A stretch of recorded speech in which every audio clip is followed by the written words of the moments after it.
Ini rahasia yang buat saya pertama terbuka. Bagaimana mungkin papa mamanya belum ketemu, belum menikah, kok anaknya sudah dikenal oleh Tuhan. Dan 3 fase ini menggunakan tenses past perfect. Berarti sudah komplit di masa yang lalu. Itu arti kata past perfect. Telah, dan telah. Kalau begitu, setiap anak yang kita lahirkan, maaf kalau saya pakai kata ini, walaupun kita yang buat anak itu, ngerti kata ini ya, walaupun kita yang buat anak itu, karena kita yang berhubungan seks, ternyata itu bukan anak kita. Dagingnya, maaf, tubuh anak itu memang darah daging kita. Tapi the person, pribadinya, itu bukan dari kita. Catat ini baik, pribadinya bukan dari kita. Maka itu Tuhan sudah mengenal setiap mereka sebelum kita menikah.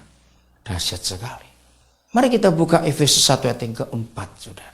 Nah, dari sini kita melihat betapa Bapa itu dahsyat dalam segala hal rencana kekalnya untuk dunia ini. Efesus 1 ayat yang keempat. Kita melihat bagaimana ada orang-orang bisa dikenal oleh Bapa kita sebelum orang tuanya menikah. Sebab di dalam Dia, yaitu dalam Kristus Yesus, Yahweh telah, bukan akan, pas perfect lagi, memilih kita sebelum apa? Dunia dijadikan, supaya kita kudus dan tak bercacat di hadapannya. Nah, kalau semua anak-anak kita dilahirkan sudah dalam kekudusan dan tak bercacat, itu penentuan Tuhan.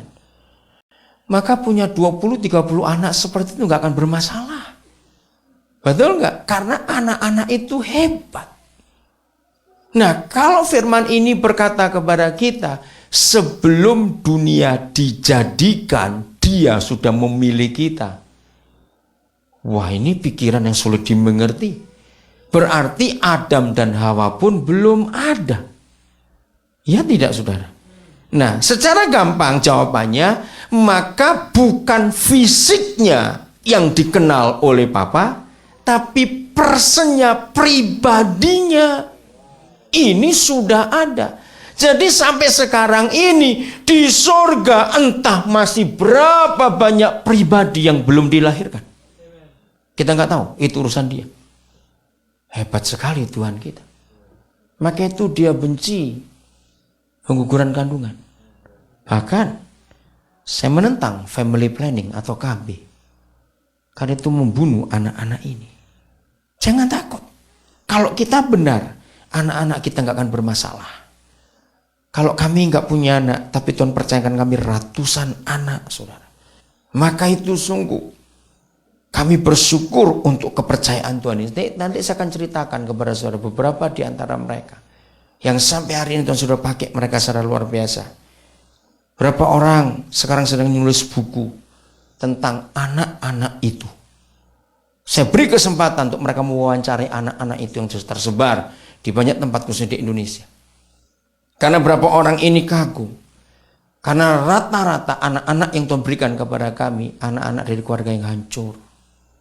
Bahkan cukup banyak di antara mereka yang sampai nggak tahu siapa bapaknya. Tapi hidup mereka berubah setelah ketemu kami. Dan kami bisa buktikan.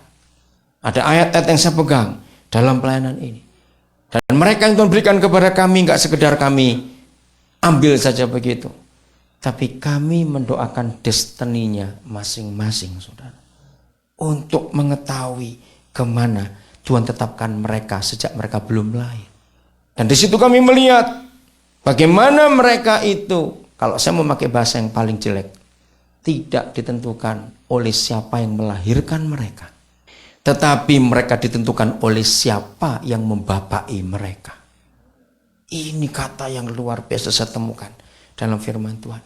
Jadi sekarang ini Tuhan mencari orang tua yang bisa dipercaya untuk melahirkan orang-orang hebat itu. Ngerti kan seperti ini?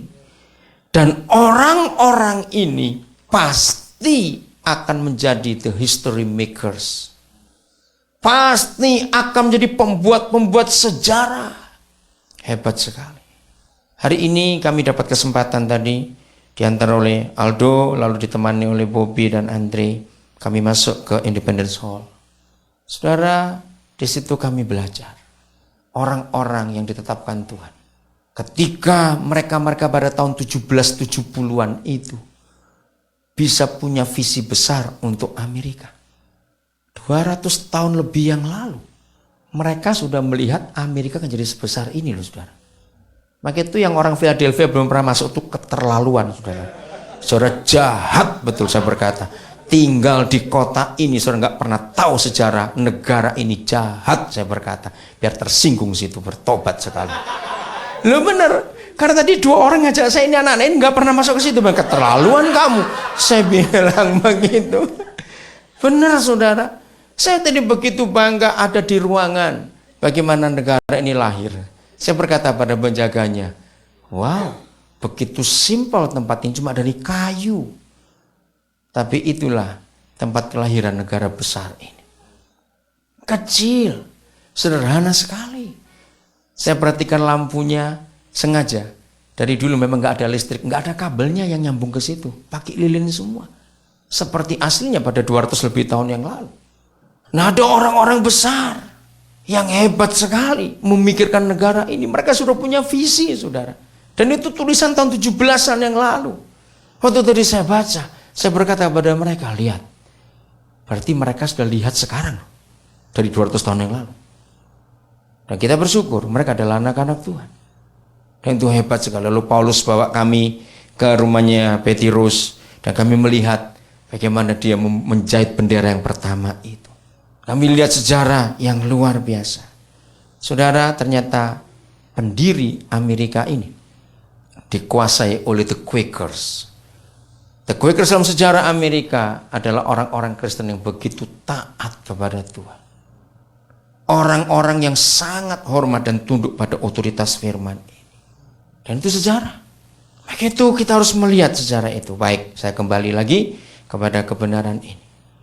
Mari kita lihat ayat-ayatnya.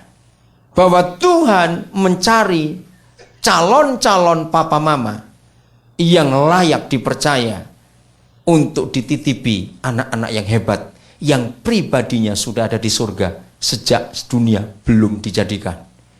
Bagaimana cara kerjanya? Saya akan mulai dengan Keluaran pasal 2. Ayat pertama. Kita akan menemukan kebenaran ini. Musa anak keberapa saudara? Ayo, siapa yang ingat? Musa anak keberapa? Ini sekolah minggu loh. Sampai lupa, awas.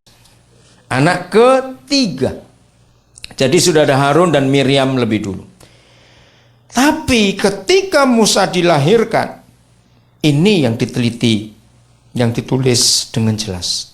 Seorang laki-laki dari keluarga Lewi kawin dengan seorang perempuan Lewi. Anak-anak muda, adik-adik yang belum menikah, perhatikan firman ini. Harus yang satu roh. Katakan amin. Kenapa? Karena itu tadi. Kalau fisik setiap anak yang lahir dari kita, itu karena kita orang tua. Tapi the person, pribadi anak itu. Karena cuma fisik saja tanpa roh, maka dia monster. Nah, ini menakutkan. Maka rohnya harus sama dari papa yang penuh Roh Kudus dan mama yang penuh Roh Kudus. Tidak boleh yang satu penuh Roh Kudus, satu penuh Roh kuda. Nanti anaknya roh apa? Ini istilah saja ini ya. Jadi anaknya rohnya belang-belang nanti itu.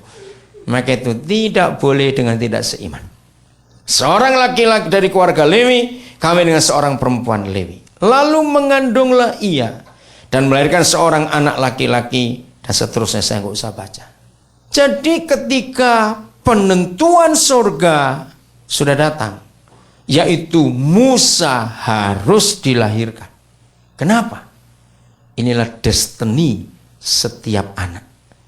Sekian banyak pribadi yang masih ada di surga sampai hari ini.